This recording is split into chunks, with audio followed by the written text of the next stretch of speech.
Fala pessoal, tudo bem com vocês? No vídeo de hoje vamos falar sobre otimização de campanha. Esse vídeo é para quem já está no processo de subir campanhas, já está com campanha ativa, mas não sabe o que fazer. Você vê a campanha ativa, seu resultado está esperado, ok, se não está, desabilita e não sabe o que fazer, né? Então, esse vídeo é para quem não sabe otimizar a campanha, que é o processo de pós e a campanha, né? Então, fique comigo nesse vídeo para entender qual que é a minha lógica por trás das otimizações das minhas campanhas e como você pode aplicar elas para você, tá? E para você que não me conhece, meu nome é Kazuya Shimini, sou gestor de tráfego pago. Como você pode ver, eu estou com uma blusa de lã porque não estou atualmente no Brasil, estou em Portugal. Então aqui está muito frio agora. E nesse vídeo você vai pegar muito do meu conhecimento que eu poderia estar utilizando de forma paga, estou disponibilizando de forma gratuita. Até me pergunta, por que tu utiliza muito conhecimento, tu compartilha muito teu conhecimento de forma gratuita e não cobra? Eu, na verdade, cobro. Eu tenho uma mentoria, que o meu objetivo dessa mentoria é te rampar o mais rápido possível para o mercado de trabalho.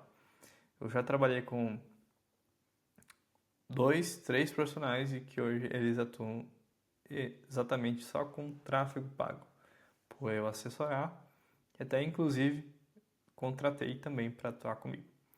Fechou? Então vamos lá. Qual que é a ideia?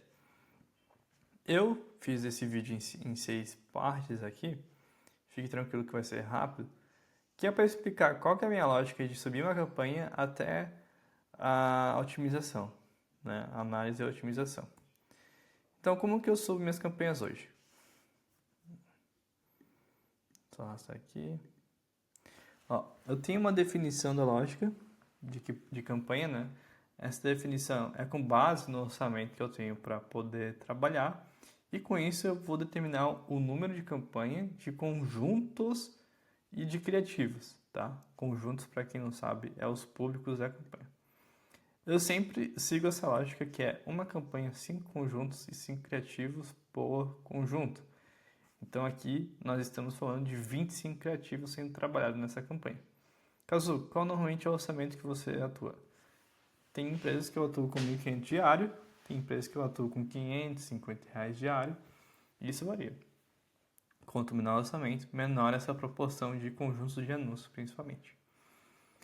E aí, como eu não atuo com desenvolvimento de criativos no sentido, eu não tenho design para disponibilização de criação de criativos, mas eu atuo como copywriter para auxiliar, né, nessa criação, porque como eu estou na front, eu estou na linha de frente do operacional, eu como gestor de tráfego pago tenho que ter um know-how de qual criativo que é melhor, por que ele é melhor e quais são as características que fazem com que ele chame a atenção do meu respectivo público-alvo, tá? Então, recapitulando, eu não faço a arte do criativo, mas dou suporte e apoio na copy, né? Tanto em escrever a copy quanto em fornecer o feedback em relação aos criativos utilizados, tá? Então, com base nisso, eu já tenho um pouco da minha estruturação de campanha. Eu utilizo normalmente o orçamento CBO, não utilizo o ABO. Para quem não sabe, o CBO é o orçamento a nível de campanha. Então, daqueles 5 públicos, ele vai escolher qual vai ser o melhor, né? O meta vai escolher qual vai ser o melhor. E aí ele vai distribuir o anúncio para o melhor público e o restante vai ficar em stand-by, se ele vê que não faz sentido distribuir. Então eu acabo utilizando a estrutura CBO e o ABO é quando você otimiza o orçamento a nível de conjunto. Então no conjunto você coloca lá o orçamento e ele vai fazer com que os 5 conjuntos gastem dinheiro até gerar conversão ou não. Caso, por que tu não faz isso dessa maneira do ABO? Então, o ABO, se eu não me engano, ele era o primeiro formato de otimização de orçamento. E a Meta lançou o CBO. Só que quando eu tenho muito orçamento e eu preciso gerar mais volume, eu acabo utilizando o orçamento mínimo. E aí eu faço com que todos os conjuntos acabem gastando. Se eu vejo que é um conjunto que não gastou e não tirou conversão, eu vou lá e corto da operação. Tá? Então aqui eu já expliquei o que é o CBO. Então, por exemplo, eu tenho orçamento baixo, eu deixo o CBO otimizar melhor o conjunto e não utilizo o orçamento mínimo. Agora, se eu quero escalar rápido, né, eu garanto que todos os conjuntos estejam gastando para gerar conversão, que é o valor mínimo que eu seto dentro da campanha. Dentro da campanha não, dentro do público da campanha. Tá? Então vocês estão entendendo a minha lógica de criação de campanha até aqui, né? Para depois, quando eu chegar na otimização, você entender ainda mais como é que é o processo de otimização. A execução é o seguinte: eu faço com que os anúncios competem entre si. Então, por exemplo, dos 5 públicos, eu tenho 5 anúncios por público. Então, o público A vai ter 5 anúncios. Desses 5 anúncios, eles vão competir entre si. Sempre vai ter o quê? O campeão, né? Sempre vai ter o campeão.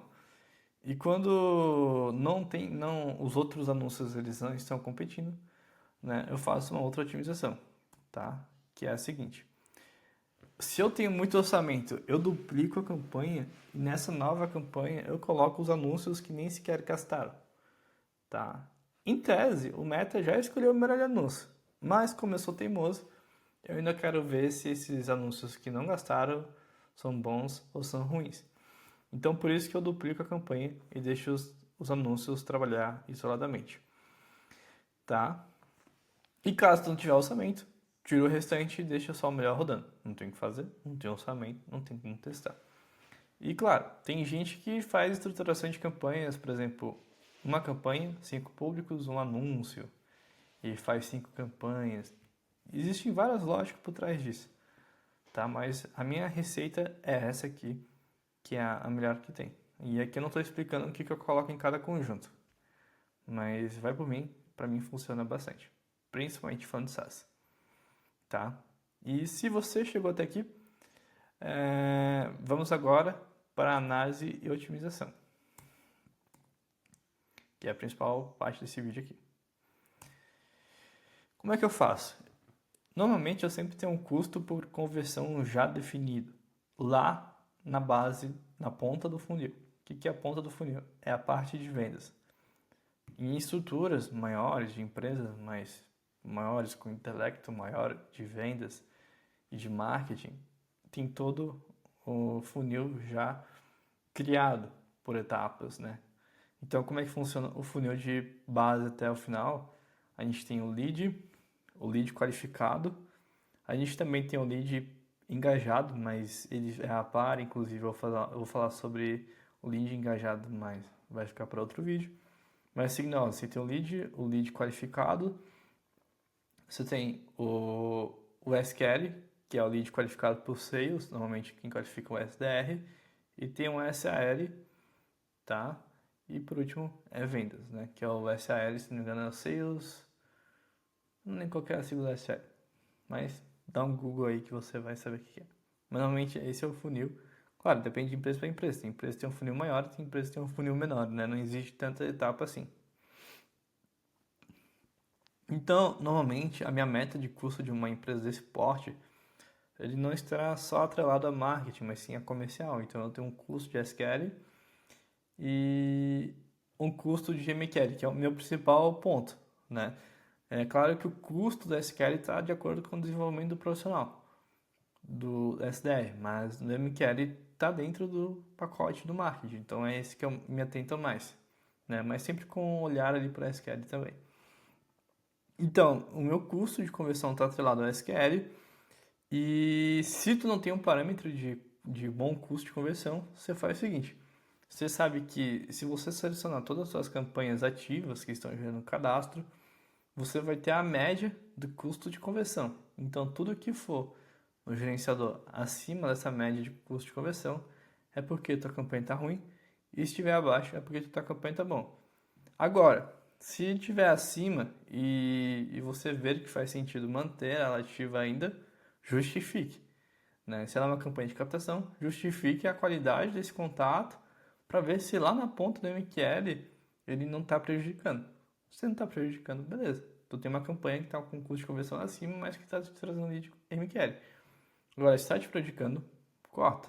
Como é que eu faço essa análise caso você precisa de entendimento de CRM de marketing, inclusive a gente fala isso na mentoria, para poder pegar os dados desse lead, ver se ele foi qualificado e entender toda a jornada inicial dele na campanha e na conversão. Tá, então é assim que eu faço essa análise. E os anúncios que estão com a conversão abaixo, acima da média, muito acima, né? Custo por lead estrondoso, corta e acabou. Então esse ciclo, né, continua. A gente faz o levantamento de dados, então a gente pega sempre os melhores criativos. Aqueles melhores criativos são os que têm um custo bom de conversão, então gera-se um relatório de criativos, de copy principalmente, e se utiliza essa base de dados que você fez durante o primeiro mês para gerar novos criativos e assim sempre manter a tua régua de criativos que você sabe que funciona. E com isso você vai testando novas variáveis, como layouts, né, o formato, seja imagem, troca para vídeo, ou troca para GIF, muda a cor, muda a posição, enfim, esteja sempre constante nesse teste, né? Sempre tem a metodologia de growth aí contigo. Por quê?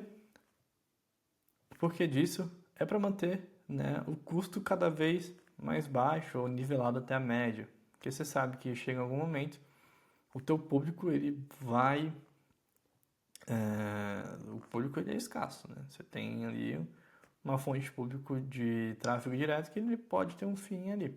E para você resgatar nessa grande árvore de público novas maçãs, você precisa testar novos gatilhos ali para você colher mais frutos. São pessoas que normalmente não converteram no primeiro criativo porque não chamou atenção, mas por alguma alteração que você fez chamou a atenção dele. Ok? Então, qual que é a ideia? É gerar volume de resultado, manter o volume de resultado, né, com esses testes novos, com escala, e manter o resultado satisfatório tanto para o teu time de marketing, tanto para o teu time comercial. Fechou? Eu espero que nesse vídeo então você tenha entendido como funciona o meu processo de otimização de campanhas. Eu não abri gerenciador porque eu não quis mostrar como é que eu faço na prática, porque aqui eu já contei como eu faço. Então é só você já sabe, você já deduz, é só colocar em prática. Fechou? Isso aqui é uma baita aula para quem ainda não sabe otimizar campanhas. Valeu!